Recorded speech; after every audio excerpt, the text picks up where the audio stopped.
Today we're going to have a go at making some Roman cheese, which is flavoured with herbs. So we've got a few herbs to collect around the garden. We're going to go around to each one in turn. I'll show you the herb and explain which bit we're going to pick, and then we'll take it inside and we'll have a go at making this Roman cheese. Okay, so first one is chives. These are chives. There's lots of different types of chives.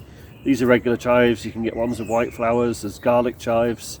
The recipe we're using today doesn't actually specify which type of chive. It even says you can use the leaves from onion plants.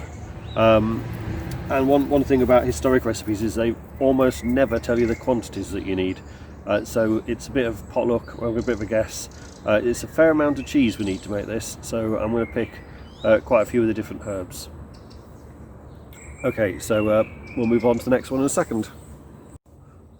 Not moving very far around the garden, we've now got thyme, which is the plant just here. As you can see, it's a round leaf thyme. There are lots of different types. The stuff you normally get in your jars at home, in the spice racks, tends to be the narrow leaf variety, which is Thymus vulgaris. But it doesn't really matter what type of thyme you're using, they all have roughly the same smell, unless you go for a lemon variety. So this one's looking nice and bushy, so we're going to take some of this as well, and we'll move on to the next plant. So I've moved up to the vegetable garden area of the garden, and the next ingredient is lettuce. I've picked a nice handful there of red lettuce. I don't think it really matters which type. Could have picked some green, but we're going with some red. Several versions of the recipe that you can see online include various spicy leaf herbs like mustard leaves or rocket leaves. Unfortunately, ours aren't really at a stage where they're ready to pick. They're actually under the green tunnel behind us, so we're not going to include any of those today, but we should have plenty of others.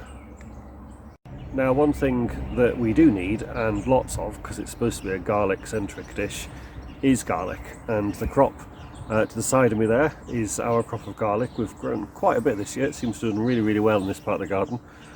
So we'll have a quick go at pulling one out. It's not quite technically ready for picking yet, but it'll do anyway. If you do grow garlic, one thing to remember is don't do what I've just done and rip it up, because that damages the bottom of the bulb, so they won't keep. But given we're not keeping this for more than half an hour till I'm ready to put it in the dish, that won't matter too much. But that's a promising looking bulb. It's not fattened up properly yet, but like I say, it'll do for today, and hopefully we'll get more later in the year. Okay, so the next herb that's actually on the list, but one we won't be putting in the meal, is rue. And rue is growing just down the side of it. It's the white coloured plant. We'll take a closer look in a second.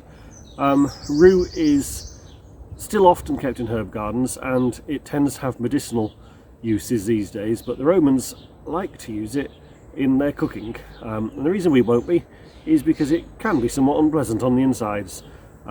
It's also an irritant on the skin for some people as well, so if you have rue in the garden, you need to take care with it when picking it.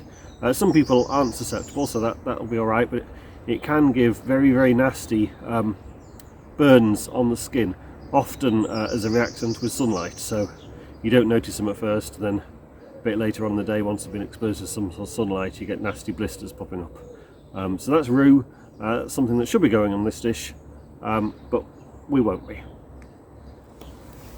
So the next ingredient is this, which is catmint. A bit unusual for a modern cooker recipe for humans, but nonetheless we're going to put a couple of small sprigs in. Okay, so the last plant I'm going to pick in the garden is some mint. This is a mint called Mentha Multimenthal. It's got a nice mentholy flavour to it. The Romans won't have had anything like as many different cultivated mints that we have today. So again, it doesn't really matter which mint we choose, and this just happens to be one I like. Okay, so we've got the ingredients here. We've got the leaves that we picked earlier, which we can put into the blender. So the thyme, the catmint, the lettuce, the chives, and the regular mint. We've got the fresh bulb of garlic, which I will just cut up into small pieces. No need to peel the cloves because it's so fresh, so it's not formed as skin. And I've got 3 cloves of garlic from last year's harvest, and I'll just slice up the cheese. Now I'm using 2 types of cheese. This is pecorino, which is a hard cheese from Italy. I'll just make that in slightly smaller pieces so the processor doesn't have to work so hard. And we've got a ricotta, which is a soft cheese, and I think the idea is that the 2 will go together to make a thick but creamy cheesy sauce. I think some places I've seen this described a garlic pesto. So anyway, got all that in there. Those in the sink. Hop on. Where is it now? There we go. It's going to be a bit noisy, so I'll probably edit the noise out and it won't make any noise at all. But here we go. Okay, so that looks like it's done. There's no big lumps. I guess proof is in the pudding, so let's see what it tastes like.